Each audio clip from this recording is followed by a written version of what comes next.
Welcome back to my channel AK motivation. शुरू करें। चलिए, जैसे मैंने बताया था कि सक्सेस विद अज्जू में मैं आपके लिए एक छोटी सी बुक लेकर आया हूँ। मैं उसको पढ़ूँगा और जहाँ हो सकेगा मैं एक्सप्लेन करूँगा अपनी समझ के अनुसार, और उम्मीद करूँगा कि आप इससे बेनिफिट ले सकेंगे, आप भी फ़ायदा ले सकेंगे और अपनी बाल्टी भरने की जो आदत है उसे चेंज करेंगे। ये जो मैंने बोला ना पॉइंट, बाल्टी भरने की आदत, ये मेरी भी थी, मेरी भी अभी भी है, ऐसा नहीं है, और शायद आगे कुछ दिनों तक या कुछ महीनों तक या सालों तक शायद रहे। आपकी भी है, आपको नहीं पता। चलिए बताता हूँ। इस बुक का नाम मैंने जैसे बताया था आपको, the parable of the pipeline. इसके जो लेखक हैं बर्क हेजेस, और आई डोंट नो कि इसका क्या यूट्यूब पे फ़र्क आएगा, बट मेरे इस चैनल के थ्रू आप इस बुक को सुन सकते हैं, समझ सकते हैं। मैं एक्सप्लेन करूँगा जहाँ पे जितना हो सकेगा, मैं इसे अपने तरीके से एक्सप्लेन करूँगा और आपको समझाऊँगा कि आप इससे आप कितना फ़ायदा ले सकते हैं। तो बुक का नाम मैं ऑलरेडी बता चुका हूँ। स्टार्टिंग में इन्होंने एक सवाल दिया है कि आप भी करोड़पति बन सकते हैं, मतलब एक सीधे सी बात कही है उन्होंने। सबसे पहले लिखा है कि आप भी एक करोड़पति बन सकते हैं। कैसे बन सकते हैं, उन्होंने 3 चीज़ें बताई हैं। मैं सीधी सी निचोड़ बताऊंगा आपको बुक का। वो कहते हैं कि आप करोड़पति बनना चाहते हैं तो आपको बस ये 3 कदम उठाने होंगे। कौन से 3 कदम? वो लिखते हैं कि पहले आपको ये समझना होगा, समझने की ज़रूरत है आपको और मुझे और हम सबको, कि दौलत कैसे बनाई जाती है और जोड़ी जाती है। आपको पहला पॉइंट है, समझना है कि दौलत कैसे बनाई जाती है और उसे जोड़ा कैसे जाता है। दूसरा पॉइंट उन्होंने लिखा है कि दौलत बनाने के आजमाए हुए सिस्टम की नकल करें, यानी कि जितने भी करोड़पति लोग या सक्सेसफुल पर्सन इस दुनिया में हुए हैं, जो हैं या जो जा चुके हैं, करोड़ों कमाए हैं और जो करोड़ों कमा रहे हैं, आप उनके बारे में जानिए, उन्हें समझिए और उनकी नकल कीजिए। सिर्फ और सिर्फ उनकी नकल करनी है आपको, कि उन्होंने जो किया वही आपको करना है। एंड थर्ड पॉइंट उन्होंने बोला है कि यह काम निरंतर करते रहें, मतलब कि जो आप समझें फिर सीखें और उसको फिर आप लगातार करें। 3 चीज़ करनी है आपको सिर्फ सफल होने के लिए। सफल होने का मतलब सिंपल सा फंडा है जो हम मिडिल क्लास फैमिली को नहीं पता। सिस्टम फॉलो करना होगा सफल होने के लिए, और सफल होने का मतलब सिंपल ये होता है कि अगर आप कहीं किसी बड़े शॉपिंग मॉल में जा रहे हैं, किसी 5 स्टार होटल के सामने से गुजर रहे हैं, तो आपका मन ये ना कहे कि यार इस 5 स्टार होटल में एक दिन आके खाऊंगा पैसे जोड़कर। नहीं, सफलता का मतलब ये होना चाहिए कि किसी भी 5 स्टार होटल के सामने से आप गुजरें और अगर आपका मन कर रहा है, आपको भूख लगी है, तो आप बिना झिझक उस होटल में जाके खा सकें। 5 स्टार ये जो बड़े बड़े शॉपिंग सेंटर होते हैं, वहाँ से आप गुजर रहे हैं और आपके बच्चे किसी कपड़े को देखकर पसंद कर रहे हैं, किसी सामान को देखकर पसंद कर रहे हैं, आपकी वाइफ किसी अच्छे कपड़े को देखकर पसंद कर रही हैं, तो आप अपनी जेब की तरफ ना देखें। जिस दिन आप ऐसा कर सकें उस दिन आप अपने आप को सफल कह सकते हैं। लेकिन अगर आपके साथ ऐसा होता है तो आप सफल नहीं हैं। तो वही चीज़ें हैं आज हम सीखने बैठे हैं। मैं धीरे धीरे आज ज़्यादा लंबा नहीं खींचूंगा इस चीज़ को, वीडियो ज़्यादा लंबी नहीं बनाऊंगा। 3, 4, 5 या 6, 7 पार्ट में इस बुक को हम ख़त्म करेंगे। तो आगे बताता हूँ कि वो कहते हैं कि सिर्फ 3 चीज़ें करनी है आपको, समझना है, नकल करनी है और लगातार करना है। सिंपल 3 चीज़ें। आगे चीज़ मैं नहीं बताऊंगा इसमें। वो एक चीज़ और लिखते हैं कि इस बारे में सोचें कि 80% से ज़्यादा करोड़पति सामान्य लोग हैं। यानी कि दुनिया में जितने भी करोड़पति हुए हैं उनमें से जो 80% जो करोड़पति हुए हैं वो सारे के सारे सामान्य परिवार से थे, मध्यम परिवार से थे या गरीब थे, लेकिन वो आज या कभी करोड़पति हुए हैं। इस पुस्तक को आगे ज़्यादा नहीं खींचूंगा, अब इसमें सीधा पॉइंट पे चलता हूँ कि आगे वो जो लिखते हैं, आभार प्रकट किया उन्होंने कुछ लोगों का बुक में, और आगे है, पहला है आपकी पाइपलाइन आपके जीवन की डोर है। चलिए लेखक के बारे में थोड़ा सा जान लेते हैं, ये जानना बहुत ज़रूरी है। वो कहते हैं कि मेरे पिताजी 25 साल पहले गुजर गए थे, लेकिन आज भी मुझे उनके साथ शाम को खेले गए शतरंज के मैच इतनी अच्छी तरह से याद हैं कि मानो वे कल ही की ही बात हो। मुझे याद है कि इक्वाडोर के तट पर हमारे बीच हाउस के बरामदे से प्रशांत महासागर का नज़ारा दिखता था और मैं वहाँ शतरंज की बिसात बिछाने में पिताजी की मदद करता था। मुझे याद है कि मैं सफ़ेद बालुई तट पर लहरों को बिखरते देखता था। मुझे याद है कि नमकीन पानी की धुंध पर गुड़हल की खुशबू तैरती रहती थी। मुझे याद है कि मैं नरम पीले सूरज को भूरे क्षितिज के नीचे डूबते देखता था। हम अंधेरा होने तक शतरंज खेलते थे, पिताजी बोलते थे, मैं सुनता था। मुझे याद है क्षितिज को निहारते वक्त उन्होंने कई बार यह वाक्य बोला था। इस पे आप गौर कीजिएगा। वो कहते हैं कि उनके पिताजी ने यह वाक्य कई बार बोला था क्षितिज की तरफ देखते हुए जब सूरज डूबता था। वो कहते थे कभी किसी चीज़ को स्थायी मानकर ना चले। इसको थोड़ा सा एक्सप्लेन कर दूं। उनके पिताजी करोड़पति आदमी थे। उन्होंने अपने बेटे के साथ शतरंज खेलते हुए समंदर किनारे जो उनका घर था वहाँ सूरज को डूबते हुए कई बार देखते हुए सूरज को बोला था अपने बेटे को कि किसी भी चीज़ को स्थायी मत समझना। मतलब जो भी काम आप कर रहे हैं अपनी ज़िंदगी में उसके ऊपर डिपेंड मत रहना। स्थायी का मतलब ये होता है कि उसको आपने निश्चिंत मान लिया कि वो मेरे साथ हमेशा रहेगी। कोई भी चीज़ आपके साथ हमेशा नहीं रहती। एक ही दिन में राजा से रंक। अब ये बड़ी कड़वी चीज़ है, बड़ी दुखदाई चीज़ है जो इन लेखक के साथ हुई थी, वो उन्होंने शेयर की है। कहते हैं कभी किसी चीज़ को स्थायी मानकर ना चले। उनके पिताजी कहा करते थे, कहते हैं कि पिताजी 1959 का जिक्र कर रहे थे जब कास्त्रो ने क्यूबा पर कब्जा किया था। कास्त्रो नाम का एक शासक था, उसने क्यूबा पर कब्जा कर लिया था। इस क्रांति से पहले पिताजी क्यूबा के सबसे अमीर लोगों में गिने जाते थे। यानी कि ये लेखक क्यूबा में रहते थे और उनके जो पिताजी थे सबसे अमीर लोगों में गिने जाते थे। टाइम पत्रिका उस ज़माने में 1959 में टाइम पत्रिका थी, जो कि टाइम पत्रिका काफ़ी फेमस है। टाइम पत्रिका से एक लेख के अनुसार पिताजी की नेटवर्थ यानी कि जो टोटल उनकी इनकम थी 22 लाख मिलियन डॉलर से ज़्यादा थी, जो आज के डॉलरों में कम से कम 200 मिलियन डॉलर यानी कि 200 करोड़ डॉलर की इनकम उनके पिताजी की थी। 12 अलग अलग व्यवसायों के मालिक थे, यानी कि 12 अलग अलग व्यवसाय थे उनके पिताजी के। आँख खोलने की चीज़ है, गौर से सुनिएगा। उनके पिताजी क्यूबा में थे 1959 में। 1959 से पहले तक उनके पिताजी के 12 अलग अलग क्षेत्र में व्यवसाय थे। कान को खोलिए और समझिए हमें क्या सिखाया गया है। मैं बुराई नहीं कर रहा। उन्होंने जो हमारे बुज़ुर्गों ने या फिर हमारे शिक्षकों ने या हमारे स्कूल सिस्टम में या हमारे आसपास के लोगों ने जो हमें बताया, एक्चुअली उन्होंने वही बताया जो उन्होंने सीखा। उन्होंने कभी ऐसी बुक पढ़ी ही नहीं, वो हमें नहीं बता सकते थे। उन्होंने जो पढ़ा उन्होंने वो हमें बताया।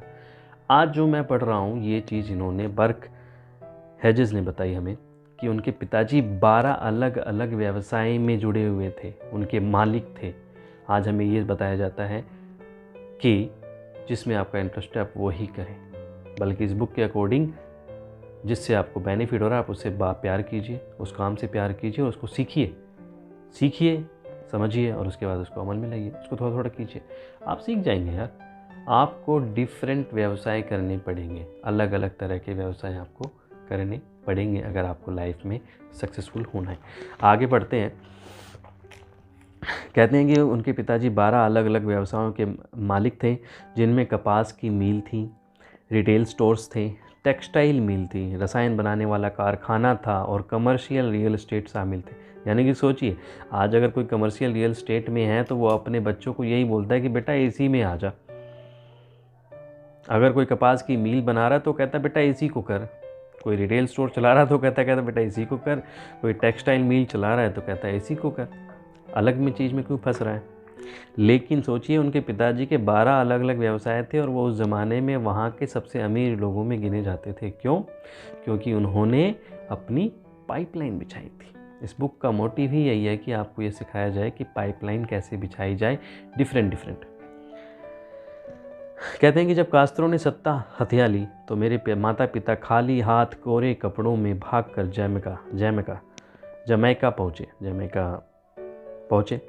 कास्त्रो ने पिताजी के व्यवसाय और बैंक खातों को जब्त कर लिया साम्यवादियों का कहना था कि यह लोगों के खिलाफ अपराध की सज़ा है। पिताजी का एकमात्र अपराध यह था कि वे सफल इंसान थे। लेखक ने लिखा है, ट्रू स्टोरी ऑफ दिस लेखक, ऑफ दिस राइटर। और फिर उस सफलता को स्थायी मानकर चले थे, यानी कि उनके पिताजी का सिर्फ एक अपराध था कि वो सफल थे और उन्होंने उस सफलता को स्थायी मान लिया था। अब सोचिए, एक इंसान जिसके 12 अलग अलग व्यवसाय थे और वह करोड़पति था, उसने भी अपनी उन 12 व्यवसायों को स्थायी मान लिया था। अब लेखक आगे लिखते हैं, अतीत को देखने पर यह स्पष्ट नज़र आता है कि उन्हें अपनी कुछ संपत्तियां देश के बाहर पहुंचा देनी चाहिए थी। अब इस चीज़ से आप ये मत ले लीजिएगा कि जैसे नेता लोग करते हैं, ब्लैक मनी को सीधा स्विस बैंक पहुंचा देते हैं। आपको वो नहीं करना। कहने का मतलब सिंपल है, अपने व्यवसाय को बढ़ाइए, हुनर बढ़ाइए, सीखिए, डिफरेंट चीज़ें सीखिए और उसको अमल में लाइए और धीरे धीरे कीजिए। और उसके बाद सिर्फ एक ही जगह अपनी प्रॉपर्टीज़ मत लीजिए, एक ही जगह अपने व्यवसाय को मत जमाइए, डिफरेंट कंट्रीज़ में जमाने की कोशिश कीजिए, क्योंकि कभी भी कुछ भी चीज़ स्थायी नहीं होती, हमेशा आपके साथ नहीं रहेंगे। कभी भी कुछ भी आ सकता है, जैसे इनके पिताजी के साथ हुआ। करोड़ों में करोड़पति, जो कि वहाँ के सबसे अमीर लोगों में से थे, कहाँ सीधा वो अर्श से फर्श पर आ गए। पिताजी का अंदाज़ा गलत निकला और उन्हें अपनी दौलत गंवाकर इसकी कीमत चुकानी पड़ी। अब आगे राइटर लिखते हैं कि पाइपलाइनों की चेतावनी। पिताजी ने दोबारा दौलत बनाने की पूरी कोशिश की, लेकिन पूरी अर्थव्यवस्था और रोगी हृदय ने उनकी वापसी नहीं होने दी। अपने अंतिम दिनों में वे कटु नहीं थे, वे तो बस निराश थे कि उनका समय खत्म हो गया था। शतरंज खेलते समय पिताजी ने मुझे वे मुख्य सिद्धांत सिखाने की पूरी कोशिश की जिनकी बदौलत वे 50 साल से भी कम उम्र में दौलतमंद बन सके थे।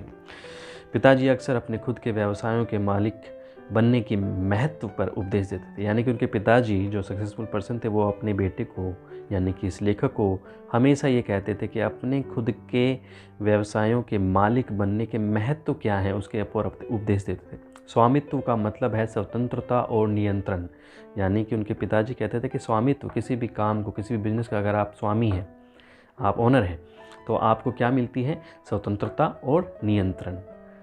पिताजी मानते थे कि आपके पास जितने ज़्यादा व्यवसाय होते हैं उतना ही अच्छा रहता है। वे कहा करते थे, आपकी पाइपलाइनें आपके जीवन की डोर हैं। मैंने पिताजी की नसीहत को दिल में उतार लिया। मैंने अपना पहला व्यवसाय 25 साल की उम्र में ही शुरू कर दिया था। आज मैं तीव्र विकास करने वाले कई व्यवसायों का मालिक हूँ। विडंबना देखिए, मेरी एक कंपनी इक्वाबोर पाइपलाइन व्यवसाय में है। सचमुच, इक्वाबोर ज़मीन के नीचे पाइप बिछाती है। इन पाइपों का इस्तेमाल पुरानी अर्थव्यवस्था की यूटिलिटी कंपनियां गैस और पानी की पाइपलाइनों की सुरक्षा के लिए करती हैं। नई अर्थव्यवस्था की टेलीकॉम कंपनियां इन पाइपों का इस्तेमाल अपने फाइबर ऑप्टिक केबलों के लिए करती हैं, जो भविष्य की पाइपलाइनें हैं। अब उन्होंने क्या किया? अपने पापा के नक्शे कदम पर चले और डिफरेंट तरह तरह के व्यवसायों में उन्होंने काम शुरू किया। और पाइपलाइन, जैसा उनके पापा ने कहा था कि आपकी पाइपलाइनें आपके जीवन की डोर है, तो उन्होंने पाइप को, यानी कि पाइपलाइनें बिछाने के काम को महत्व दिया और उसे अपने जीवन का एक व्यवसाय बनाया। आगे लिखते हैं, मेरे अमीर डैडी, उनके अमीर डैडी। पिताजी विविधता में बहुत विश्वास करते थे, इसलिए उनके 12 अलग अलग तरह के व्यवसाय थे। अगर आपके पास सिर्फ एक ही पाइपलाइन है तो आपके पास जीवन की एक ही डोर है। वे शतरंज में मेरे मोहरे को पीटते हुए कहते थे, आपके पास जितनी ज़्यादा पाइपलाइनें हों उतना ही बेहतर है। पाइपलाइन से मतलब व्यवसाय, डिफरेंट व्यवसाय रखिए, कोशिश कीजिए, स्टार्ट कीजिए, समझिए, उसके बाद शुरू कीजिए। तो कहते जितने ज़्यादा पाइपलाइन आपके पास हो उतना आपके लिए महत्वपूर्ण है, उतना आपके लिए अच्छा है। कुछ महीने पहले मैंने रॉबर्ट कियोस्की का एक ऑडियो टेप देखा, what my rich dad taught me about investing. मतलब कि जो रॉबर्ट कियोस्की हैं, उन्होंने एक बड़ी अच्छी बुक लिखी है जो मेरे पास भी है, rich dad and poor dad. उसमें उन्होंने एक पॉइंट लिखा था कि what my rich dad taught me about investing. उन्होंने एक उसमें से पॉइंट लिखा था कि मेरे पिताजी ने मुझे इन्वेस्टिंग के बारे में क्या समझाया। इसमें कियोसाकी यानी कि जो रॉबर्ट कियोसाकी थे, उन्होंने 2 युवकों की छोटी सी कहानी सुनाई थी। इन युवकों को 1 मील दूर की झील से उनके गांव तक पानी पहुंचाने की नौकरी मिली। पानी ले जाने के लिए एक युवक ने बाल्टियों का इस्तेमाल किया, दूसरे युवक ने पाइपलाइन बना ली। लंबे समय में पाइपलाइन बनाने वाला युवक बाल्टी ढोने वाले युवक से ज़्यादा सफल हुआ। स्टार्टिंग में मैंने क्या कहा था, कहीं यहाँ पर मैं बाल्टी ढोने का काम तो नहीं कर, अब आपको समझ आएगा। कियोसाकी का ऑडियो सुनकर मुझे वे सबक याद आ गए जो पिताजी ने मुझे 25 साल पहले सिखाए थे। राइटर कह रहे हैं, उस शाम घर पहुंचकर मैंने एक नई पुस्तक के लिए 10 पेज के नोट्स लिख डाले।